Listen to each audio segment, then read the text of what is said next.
Welcome to PS Rathore Talk Show, and today we have Arun Kumar Singh ji from the Eastern UP, जो काशी के जमीन पे पले बढ़े हैं और उन्होंने एजुकेशन सैनिक स्कूल से लेने के बाद जड़ से जुड़ना ज्यादा अच्छा समझा rather than मल्टीनेशनल कंपनीज में काम करना।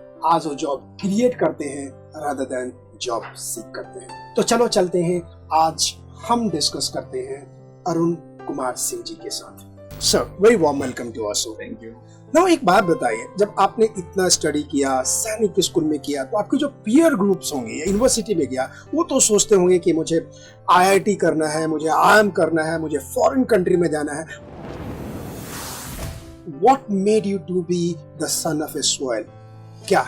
एक्चुअली पहले तो मैं धन्यवाद करना चाहूंगा आपको। Thank you so much sir, thank you so much कि आपने हमें अपने साथ जोड़ा और एक प्लेटफॉर्म दिया जिस पे हम अपनी बात रख सकें। Right sir. बेसिकली हम लोग एक किसान परिवार से ही बिलोंग करते हैं। मतलब जमीन को छोड़ने की जरूरत नहीं है, जमीन से जुड़ करके भी हम बहुत कुछ कर सकते हैं। Yes sir. तो शिक्षा का मतलब कभी ये नहीं होता कि आप अपनी जड़ों से कटें। अपनी जड़ों से जुड़ने का नाम ही खेती है, और हमारे एंसेस्टर्स, हमारे दादाओं ने, हमारे परदादाओं ने खेती के ही माध्यम से इस दुनिया में विश्व गुरु भारत को बनाया था। और आज हम इन्हीं से कटकर ही आज हम कहाँ रह गए? कहीं भी नहीं, कटी पतंग की तरह रह यस। गए। तो पढ़ने लिखने हवा में है। यस।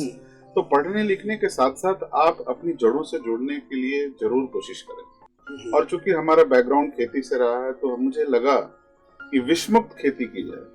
जो आज की जो खेती है, फार्मिंग है, वो मतलब आप ऑर्गेनिक फार्मिंग की बात कर रहे हैं। Yes, right. इसको विषमुक्त कहते हैं, राइट? हाँ, विषमुक्त या प्राकृतिक कह सकते हैं, नेचुरल फार्मिंग। हाँ। हमारे जब हम ये पेस्टिसाइड्स और रासायनिक खादें नहीं थी, तो भी हम दुनिया में हमारे पास आक्रांता आए, वो क्यों आए? हमारे यहाँ समृद्धि देख के तो आए। बिल्कुल बिल्कुल बिल्कुल। तो हिंदुस्तान को सोने की चिड़िया बोलते थे। तो हमारे पास कोई ऐसा उद्योग उसने तो नहीं था। खेती थी। हाँ। तो खेती को कैसे हम बेहतर करके हम फिर श्रेष्ठ भारत बना सकते हैं? करेक्ट। तो इसके लिए हमारी जो जनरेशन्स हैं, उनको पहले स्वस्थ होना पड़ेगा। स्वस्थ कहाँ से होंगे? कि हम अच्छा खाना अच्छा होगा, फूड अच्छा होगा, हमारी थाली विषमुक्त हो। ना agree with you, because I tell you, गांव में हम लोग बहुत बार देखते थे कि जो धान होता था, अभी लोग यंग बच्चों को क्या होता है कि पथरी हो जाती है, पत्थर की प्रॉब्लम है, डाइजेशन का प्रॉब्लम है। अपन लोग जो बच्चे होते थे तो अरहर की जो फलियां आती हैं उसको उबालते थे, दांत से खींचते थे, कीड़े गए तो कीड़े भी मुंह में चले गए। राइट, आई टेल यू, धान होता था यूं निकाला और ये कट करके अपने खाते चले गए और शरीर को कुछ नहीं होता था। आज कहीं ना कहीं कुछ गड़बड़ है फूड में, जिसके कारण क्या हो रहा है कि लोग बीमार पड़ रहे हैं। तो आपका ये कहना है कि अगर हम ऑर्गेनिक फार्मिंग करें तो इस बीमारी से छुटकारा मिल जाएगा, इज दैट? यस। मैं आपको इस पे थोड़ा तफसील से बताना चाहूँगा। हाँ, बताइए। राठौर साहब, अगर आप कल्पना करें कि जो शहरों में भोजन कर रहे हैं, थाली में या जो फूड आपके पास अवेलेबल है, चाहे वो रेस्टोरेंट्स हो, चाहे आपके घर का बना फूड, उसमें कितनी चीजें ऐसी हैं जो पेस्टिसाइड से मुक्त है। लेकिन सर एक बात बताइए,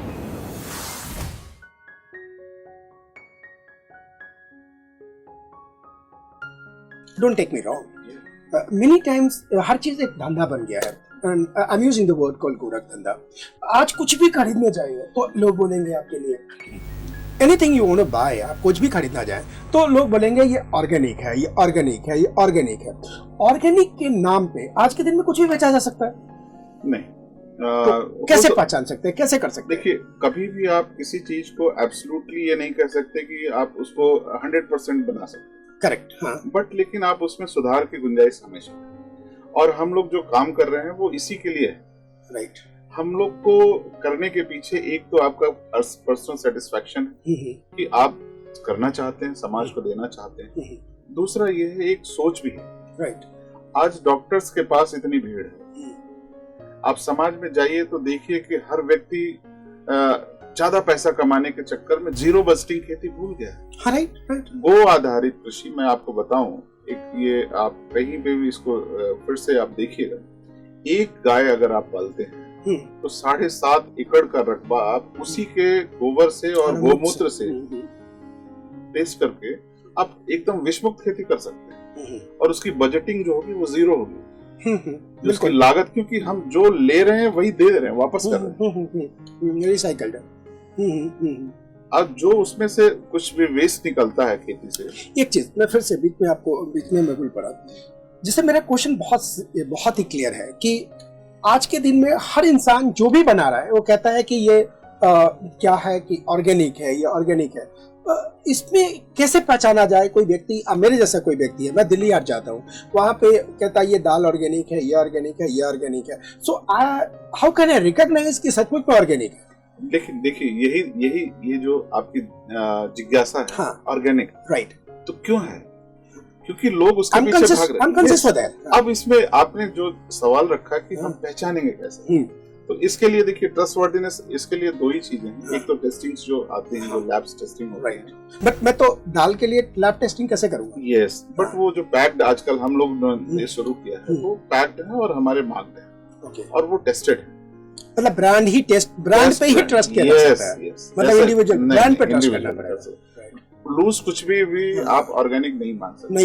That's right. या तो फिर आप खुद करते हो। हाँ, आप अपने टेरिस फार्मिंग कर लीजिए। yes. आप उसमें टेरिस फार्मिंग में क्या क्या किया जा सकता है? टेरिस फार्मिंग में आप घर के सैलड्स, वेजिटेबल्स, और कुछ ऐसी चीजें हैं जो आप दैनंदिनी में यूज करते हैं, वो सारी चीजें हम उगा सकते हैं। अच्छा, इवन मेरे पास तो अभी हम लोगों ने जैसे एक नया अभिनव प्रयोग किया।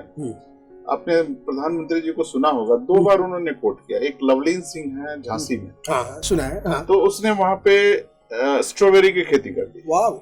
और हमने भी वो कर दी। अच्छा, झांसी में? नहीं, जौनपुर में। अच्छा। जबकि आप ये जान लीजिए कि वहाँ की ना क्लाइमेटिक कंडीशन ऐसी नहीं है, वही तो, ना वैसी वहाँ की व्यवस्था है।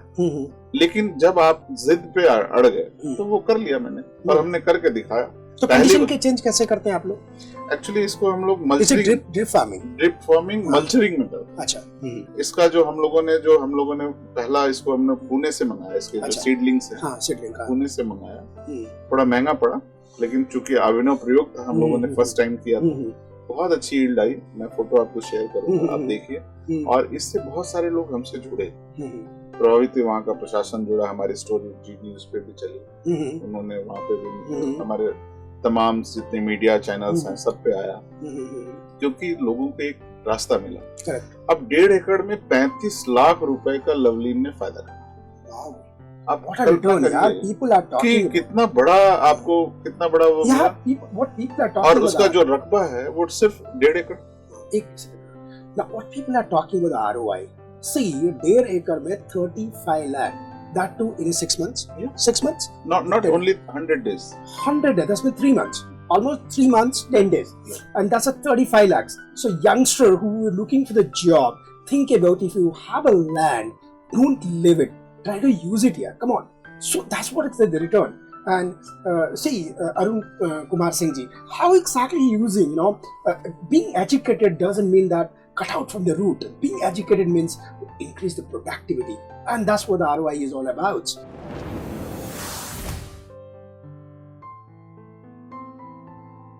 So anyway, आगे ये खेती जो आप लोगों ने किया, कैसे किया? स्टेप बाय स्टेप बढ़ाएंगे? yes. ताकि हमारा कोई यंग बच्चा सुन रहा हो, वो कैसे सोचेगा? हम लोग इसको लिए जैसे हम लोगों के पास जो भी क्वेरीज आई, तो हम लोग एक ट्रेनिंग सेशन भी रख लिए। राइट। तो कोई अगर सीखना चाहे तो ऑनलाइन भी जा सकता है, या वो आके हमारे यहाँ फॉर्म पे देख के वो देख सकता है। फॉर्म पे जाने के लिए उसको जौनपुर जाना पड़ेगा। तो ईस्टर्न यूपी के लोग तो जा ही सकते हैं आपके। Why not? आधे लोग देख के जा रहे हैं, और उनके अंदर एक जज्बा बन रहा है कि हम भी ऐसा करके देखेंगे। मैं आपको एक और उदाहरण देता हूँ। इसके लिए पढ़ा लिखा भी होना जरूरी नहीं, सिर्फ एक जीविशा होनी चाहिए आपके अंदर, एक प्रण होना चाहिए कि हम ऐसा करेंगे। एक मैं छोटी सा उदाहरण देता हूँ।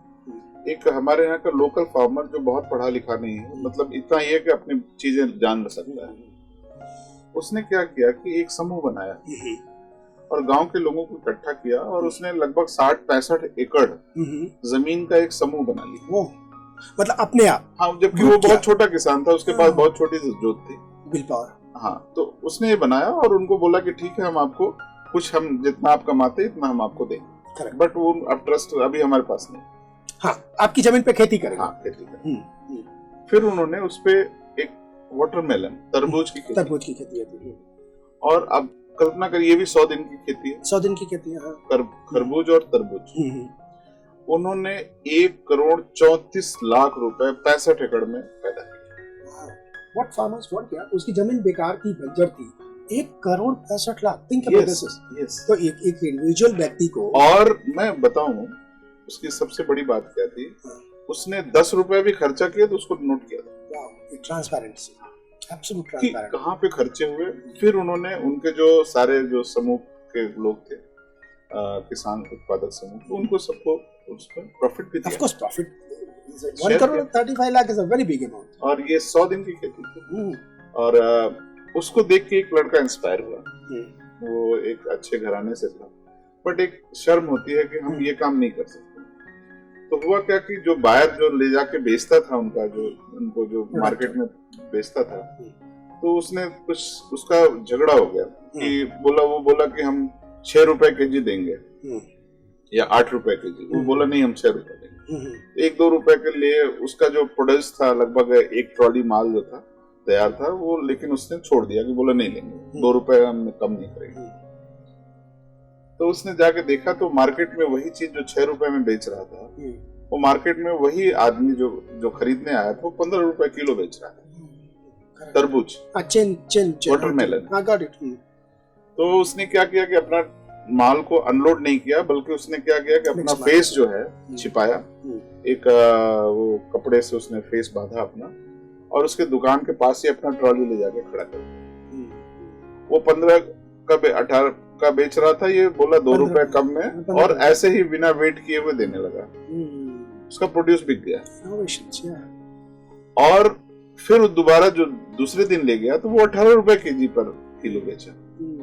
उसका जल्दी बिक गया, और उसने फ्रेश है ना? हाँ, बिल्कुल फ्रेश है, खेत से तोड़ा ले गया। अच्छा, जो दिल्ली में भी बहुत लोग दिखेगा तांगे गाड़ियों वगैरह पे खरबूज वगैरह बेचते हैं, क्या वो बहुत ही फ्रेश होते हैं या खरीद के ड्रामा करते हैं कि खेत से टूट गया?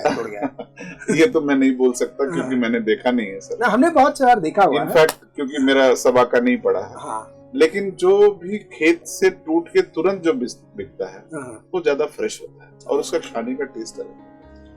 तो वो बेच लिया, और उसने 3.5 लाख रुपए, जहां उसको 10, 20, 50 हजार रुपए मिलते मुनाफे के, 3.5 लाख रुपए उसने कमा लिया। सिर्फ उसने एक झिझक तोड़ा कि क्या को तोड़ दिया ना।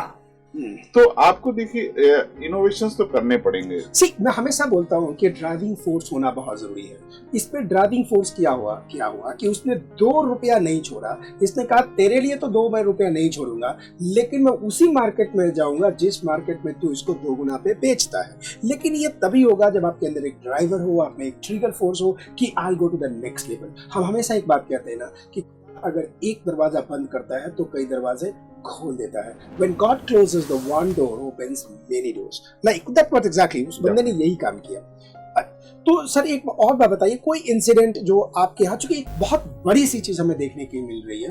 पहले हम पंजाब में देखते थे कि IIM करके व्यक्ति खेती करता है, अब ये चीज यूपी में देखने को मिल रहा है, वो भी ईस्टर्न यूपी में, कि जहां से लोग छोड़ रहे थे, बाहर जा रहे थे, वहां पे लोग खेती करने के लिए पढ़ लिख के आ रहे हैं।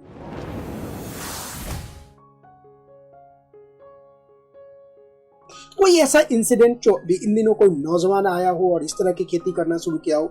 जी, मेरे पास तो उदाहरणों का बहुत बड़ा एक दायरा है जिसको मैं बता सकता हूँ। हाँ। लेकिन मैं कुछ चंद उदाहरण आपके पास रखूंगा। सर, मेरे मित्र हैं, वो गोरखपुर से आते हैं, और एक मित्र हैं मेरे जो बांदा में आते हैं। वो शायद आप उनको जानते होंगे, काफी ऑर्गेनिक खेती के लिए बहुत प्रेम सिंह नाम है। अच्छा, सुना हुआ नाम। हाँ, बहुत बड़ा नाम है ऑर्गेनिक खेती फार्मिंग के लिए। वहाँ पे जो गांव का जो जीवन था वो बहुत ही खराब था। पानी वहाँ पे रसातल में था, वाटर लेवल बहुत नीचे था, और गांव के जो मर्द थे वो कुछ काम नहीं करते थे। बारिश पे आधारित खेती थी। जो बारिश में हो गई तो वो घर में आ गई, नहीं तो फिर वो खेत में ही रह जाती। तो बुरा हाल था और अर्थव्यवस्था खत्म थी गांव। तो उन्होंने एक बेड़ा उठाया कि मैं यहाँ की स्थितियां बदलूंगा, और उन्होंने जो हमारे सोशल कंट्रीब्यूशन, उन्होंने एक फ्रंट लिया और अपने गांव से ही शुरुआत किया, क्योंकि वो अपना ही चाहते थे कि पहले मैं खुद से करूं। प्रेम सिंह जी। ये इनको बहुत सारे अवार्ड दुनिया में इनके लोग आते प्रेम हैं। सिंह जी, अगर सिंह है तो ठाकुर है। जी हाँ, तो बिल्कुल। ठाकुर होके काम करना शुरू कर दिया उन्होंने। हाँ, बिल्कुल। That's a very surprisingly, हाँ, right, हाँ।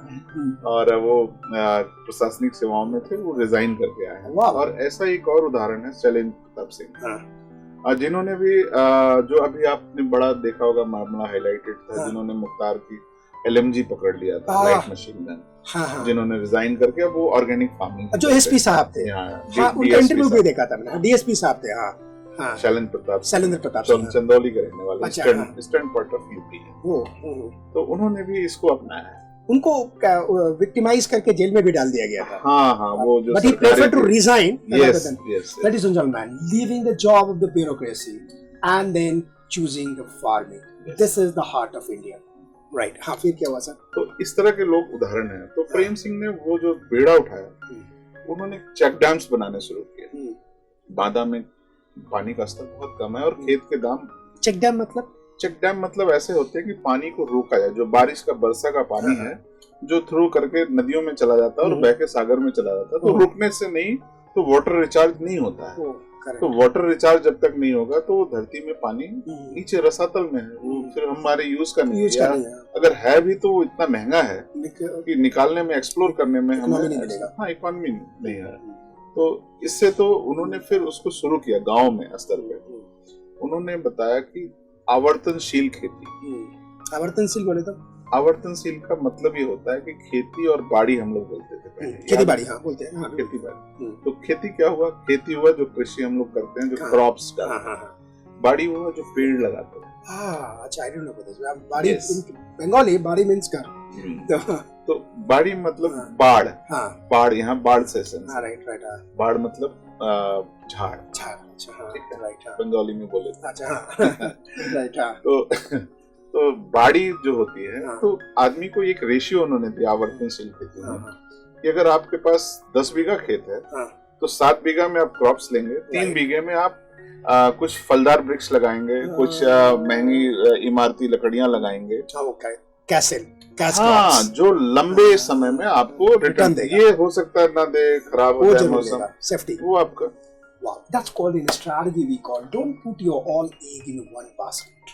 That's very simple. तो ये जो तरीका था, जो हमारे पहले क्या होता था, जो कृषि आधारित खेती थी हमारी, वो जीरो बजट की थी। राइट, हाँ। उसमें हमारी लागत जो होती थी शून्य होती थी, क्योंकि हमें जो खेती से मिलता था वही हम उसको वापस करके फर्टाइल भी करते रहते थे। और चूंकि ये जो गंगा का मैदानी क्षेत्र है, चाहे वो काशी प्रांत हो, पूरा ये मैदानी, बंगाल तक, ये तो ऐसा है कि बोलते थे कि यहाँ पे कुछ भी ऐसे फेंक दीजिए। और क्योंकि आपकी परवरिश भी काशी की है, तो नेचुरली उस जमीन को आप अच्छी तरह से जानते होंगे। लेकिन एक और बात आपसे पूछना चाहता हूँ, जो ऑर्गेनिक फार्मिंग, बहुत सारे फार्मिंग होती है, बहुत सारे एग्रो कंपनीज हैं जो फर्टिलाइजर बनाती हैं या जैसे डीएपी बनाती है। जुआरी is my client, I work for them. वो लोग यूरिया बनाते हैं, डीएपी बनाते हैं।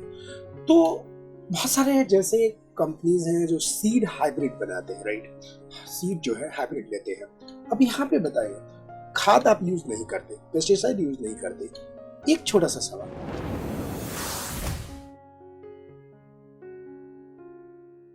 जो बीज यूज करते हैं वो हाइब्रिड करते हैं या देसी कहते लेते हैं? हाँ, देखिए इसमें दो तरह की चीजें हैं। हर आदमी चाहता है कि हमें ज्यादा यील्ड मिले। करेक्ट, एब्सोल्युटली, तभी आरओआई आएगा ना। यस, हाँ। लेकिन वो ज्यादा नहीं हो पाता। एक्चुअली होता क्या है कि हम अपने खेतों को बंजर बना रहे होते हैं, मतलब उसकी फर्टिलिटी खत्म कर रहे हैं, हमें ग्रीड एक्सट्रैक्ट कर रहे हैं। ग्रीड, हमारी ग्रीड है वो। जैसे हम गायों से अगर दूध नहीं निकलता है तो उनको एक वो लगा देते हैं, इंजेक्शन लगा देते हैं, राइट? हाँ। तो वो क्या होता है, वो ग्रीड है।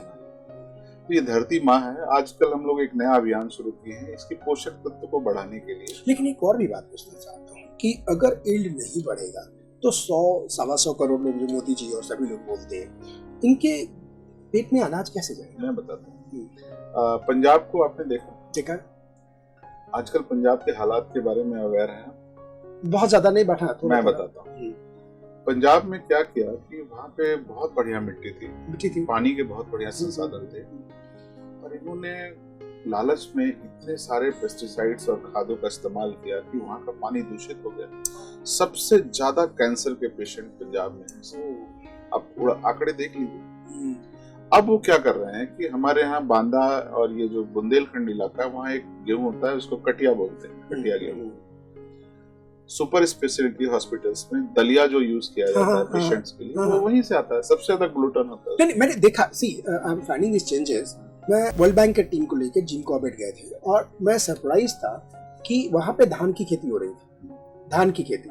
वो तराई इलाका वहाँ होगी, लेकिन सर पानी का सीजन नहीं था, फिर भी धान की खेती हो रही थी। मैं बताता हूँ। हाँ, अब आजकल देखेंगे आपको हर महीने में आपको, जैसे पहले मटर होती थी सीजन में होती थी, यस। अब इस समय हरदम मिलती है। हरदम मिलती है। कैसे? हाइब्रिड? मैं बता रहा हूँ। हाँ। नहीं, हाइब्रिड नहीं है। अच्छा, फिर हमारे पास अब टेक्निक्स आ गई हैं। बट ये टेक्निक जो डेवलप किया गया है एमएनसी ने किया, नहीं, ये इंडियन कंपनी ने नहीं किया। नहीं, हमारे पास पुराने में भी थी, पुराने समय में भी थी, बट लेकिन लोग करते नहीं थे, वो ग्रीड नहीं था। तब उनको ये था कि हमको समय पे ही लेना है, क्योंकि उसकी जो क्वालिटी है, हम भले पैदा तो कर लेंगे, हाँ, लेकिन खाएंगे तब नहीं, क्वालिटी नहीं आएगी। क्वालिटी नहीं आएगी। जैसे हम जितने फूल आप उगते हैं विदेशों में, आपने देखा उसकी किसी महक होती है? नहीं होती, कम होती है। ठीक है, नहीं होती है। हाँ। कोई भी फूल देख लीजिए, फॉरेन के कोई भी, आप किसी में महक नहीं होती, लेकिन हमारे इसी धरती में उपजे हुए हर फूलों में महक होती है, चाहे बेला हो, गेंदा हो, चमेली हो, रजनीगंधा हो, जितने भी फूल है हमारे यहाँ। आप कहते हैं कि मौसम के अनुसार होता है, तो मौसम की सुगंध भी उसमें होती है। हाँ, लेकिन उसकी क्वालिटी भी है। हाँ। कि हमको कहाँ पे क्या चीज लेनी है। जैसे आपने कहा कि वो जिम कॉर्बेट एरिया में, तो वहाँ तराई इलाका है। जैसे आप बंगाल में आप जाइए, बंगाल में भी ले लेते हैं आप धान में 2-3 फसल ले लेते हैं। बट बंगाल में धान की धान होती है, लेकिन मैंने यहाँ पे उत्तराखंड में जहाँ गेहूं का टाइम था, उससे मैंने पूछा भी उतर के, मैंने किसान से उतर के पूछा, तो ये वो जेनेटिकली मॉडिफाइड, वो हमारे नेचुरल नहीं है। हम लोग जो काम आप लोग नहीं लेते? नहीं, हम लोग जो काम कर रहे हैं, हमारे जो ओरिजिनल देसी बीज। अच्छा, जैसे हमारा क्लाइंट है ननहेम्स करके, अभी बेयर्स ने उसको खरीद लिया, और तो ये लोग सीड बनाते हैं खीरे का, काकड़ी का, ये सारे, और ये टमाटर का। उनका एक ब्रांड है माधुरी, और माधुरी में क्या है कि एक सीड में, मतलब एक बीज में 42 टमाटर आएंगे, 42 टमाटर आएंगे, एक ही शेप का होगा, एक ही साइज का होगा, एक ही बार पकेगा। तो क्या आपको नहीं लगता कि फार्मर जो है उसको, सी टमाटर की जैसे खेती है, जैसे देसी टमाटर रख लेते हैं, एक पक गया, दूसरा फूल आ रहा है, I hope you will connect with this. एक पक गया, एकदम पीला रख रहा है, एक पीला दिखेगा, एक लाल दिखेगा, एक हरा दिखेगा, एक जगह नहीं दिखेगा। जबकि वो टमाटर है, क्योंकि मैं उनके जहाँ रिसर्च होता है वहां पे भी, करनाल में भी है उनका भी रिसर्च में गया, एक ही बार वो आएगा। मैं बताता हूं, तो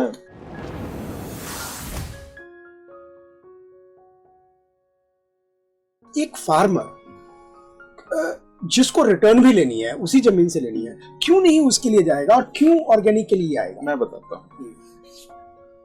मैंने पंजाब का भी आपको बताया था, एग्जांपल दिया आपने। तो पंजाब में क्या होता है कि वो अपनी प्रोड्यूस खुद नहीं यूज करते। अच्छा। वो बेच देते हैं एफसीआई को, और अपने खाने के लिए खुद बाहर से मंगाते हैं। अच्छा, तभी कृषि वाला इतना प्रॉब्लम हो रहा है क्या? यस। अब जो ऑर्गेनिक की इतनी चर्चा हो रही है, एक्चुअली हम लोग खा तो रहे हैं, खीरा ककड़ी खा रहे हैं, क्या पुराने जैसा स्वाद आता है? In fact I am sharing with you, in fact खीरा ककड़ी, इवन घी, यस, उसमें कोई स्मेल नहीं है, कोई स्वाद नहीं, सुगंध नहीं है, देखने के लिए है, देखने के लिए। तो मैं बताता हूँ, इसीलिए आज हमारी आज जो हम लोग ऑर्गेनिक विषमुक्त खेती कर रहे हैं, वो दुगने दामों पे बिक रही है। हाँ, वो तो बिक रही है, तो ये ग्रीड है। दूसरी चीज मैं बताता हूँ, दूध है, फ्रिजियन गाय का दूध जहर है, लेकिन वो 40 लीटर दूध देती है एक गाय। हमारी देसी गाय 2 से 2.5 लीटर देती है। अच्छा, इतना कम देती है क्या? इतना कम देती है। अच्छा। लेकिन दोनों के दूध में जमीन, वो A2 दूध है इसका, वो जेनेटिकली मॉडिफाइड है, वो उसका दूध समझ लीजिए जहर के समान। लेकिन चूंकि कॉमर्शियल है, जो लोग नहीं जानते हैं, जो अवेयर नहीं है, हमारे जैसे लोग को तो नहीं पता नहीं है। In fact I also love farming. In fact in most of the episode I have said I bought a farm house only to do the farming. हमने फार्म हाउस खरीदा सिर्फ फार्मिंग के लिए। हमने गोबर से खेती करते हैं, बहुत चीज, एंड मैं टेस्ट को डिफरेंशिएट कर सकता हूँ। जब मेरे घर में खेत की मूली आती है और उसकी जो सब्जी बनती है, आप विश्वास करेंगे, हरी जो पत्ती होती है वो ऐसे ही खाने का मन करता है। मैं आपको बताऊं कि हर व्यक्ति चाहे तो अपने घर से जो उसके पास वेस्ट निकलता है घर से, चाहे वो सब्जियों के कटे हुए वो वेस्ट हो या जो ग्रीन निकलता है, वो अपने टेरेस पे रख के अपने जरूरत की चीजें पैदा कर सकता है। आप धनिया पैदा कर सकते हैं, मूली पैदा कर सकते हैं, आप बैंगन लगा सकते हैं, टमाटर लगा सकते हैं, वेजिटेबल और सलाड्स आप पूरा वहां कर सकते हैं, अपने घर का कर सकते हैं। और आप टेस्ट देखिए, जमीन आसमान का अंतर है। लेकिन यहाँ पे भी जो टेरेस पे भी करते हैं वो लोग खाद मंगाते हैं, और खाद में डीएपी होता है। मुझे जरूरत नहीं है। अच्छा, आप मिट्टी लाइए, हाँ, मैं आपको बताता हूँ। हाँ, जीवामृत अगर आपके पास गाय का कुछ मिल जाता है, हाँ, मिल जाएगा, हम लोग तो farmers आप पे है। वर्मी कंपोस्ट ले लीजिए अच्छा। मार्केट से, आपको कुछ लाने की जरूरत नहीं है। आप अच्छा। वो डालिए और एकदम नेचुरल आपको प्राकृतिक खेती मिले। एक बार फिर से बोलिए कि कौन सा खाद यूज करना है। वर्मी कंपोस्ट, वर्मी कंपोस्ट, वो अपने घर के आप बता दीजिए। केचुए से तैयार होती है। हाँ। गोबर को हाँ, आप उसमें बेड बना के केचुए में डाल दीजिए, उस फर्मेंटाइज करके एकदम ब्लैक, उसको कहते हैं हरा सोना। वाह, वो 100% प्राकृतिक है। अच्छा, केचुआ हमारे मित्र होते हैं किसानों के, आई नो, और उसमें जीरो कुछ भी आपका विष युक्त कुछ भी नहीं है, रासायनिक कुछ नहीं है। और जब आप उसको, अच्छा, जो उससे कटा फटा निकलता है, एक वेस्ट ड्रम बनाइए, उसमें डाल दीजिए और उसमें कुछ लाके केचुए डाल दीजिए, वो फिर खरीद के मिलता है। यस, मिलता है, मार्केट में मिलता है, आप चाहे तो ले सकते हैं। वर्मी कंपोस्ट के वो पैकेट्स आते हैं। इसमें जीव हत्या का कोई पुण्य है? कुछ नहीं। अच्छा, मिट्टी है, मिट्टी में चला गया, कुछ नहीं है, वो उसमें जीवित रहेगा, बल्कि वो फिर बच्चे दे के और बड़े हो जाएंगे, उनकी संख्या बढ़ती रहेगी। बट घर में डर नहीं लगेगा? आपने जैसे कॉरिडोर में लगा लिया, टेरेस में लगा दिया? नहीं, बिल्कुल नहीं डर लगेगा। वो आपको कोई हार्मफुल नहीं होता है। हाँ, ये सबसे आपके दोस्त हैं, आपको कुछ। अच्छा, हार्मफुलनेस की बात आई तो मैं अरुण सर आपके साथ में शेयर करना चाहूंगा।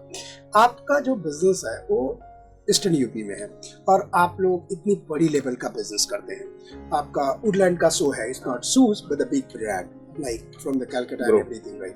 एंड आपके पास कोल्ड स्टोरेज का बहुत बड़ा चेन है, तो नेचुरली बहुत पैसे वाले भी हैं। लेकिन बहुत लोग ऐसा सोचते हैं और बहुत लोग ऐसा कहते हैं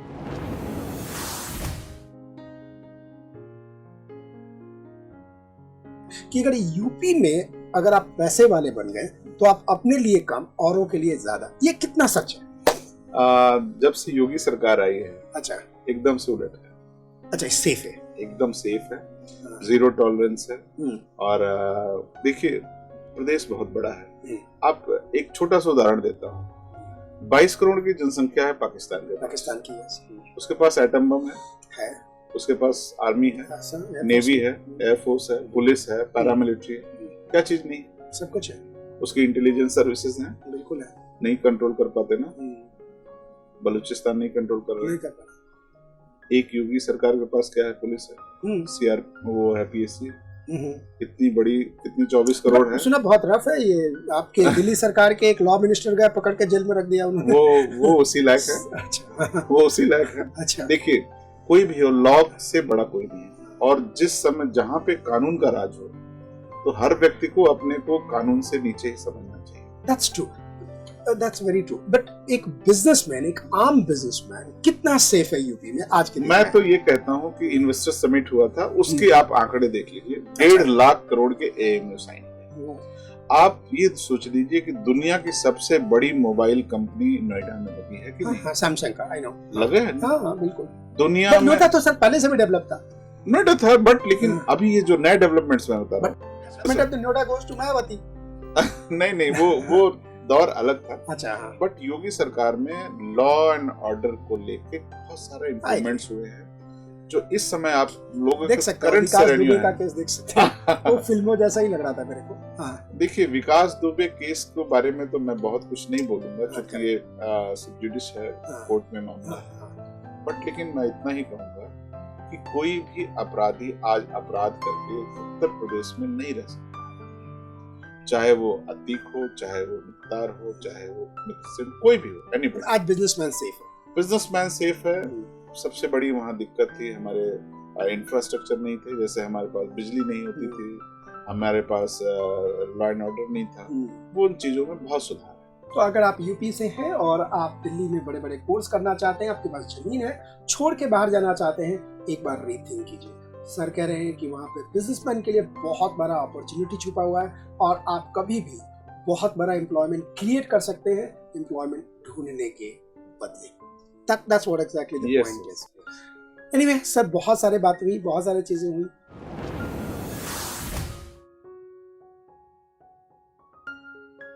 बस 2 सेकंड में या थोड़ा सा टाइम लेके बता दीजिए कि ऑर्गेनिक फार्मिंग का स्टेप क्या होगा, ROI कितना मिलेगा और पढ़े लिखे नौजवान को खेती में क्यों जाना चाहिए? यस, अगर आप अपनी जड़ों से जुड़ना चाहते हैं या आप अपने दिमाग या दिल को दुरुस्त रखना चाहते हैं, सेहतमंद रहना चाहते हैं, तो जरूर जुड़िए। और जॉब सीकर नहीं, जॉब क्रिएटर बनना। जॉब क्रिएटर बनने से मेरा सेंस यही है कि जो कुछ भी दुनिया में प्राकृतिक है उसकी तरफ जाइए, नेचर की तरफ जाइए। और नेचर वही चीजें हमें देती है, वो हमें कुछ भी आप उसको देंगे तो वो बढ़ा के देती है, उसे दुगना करके देती है।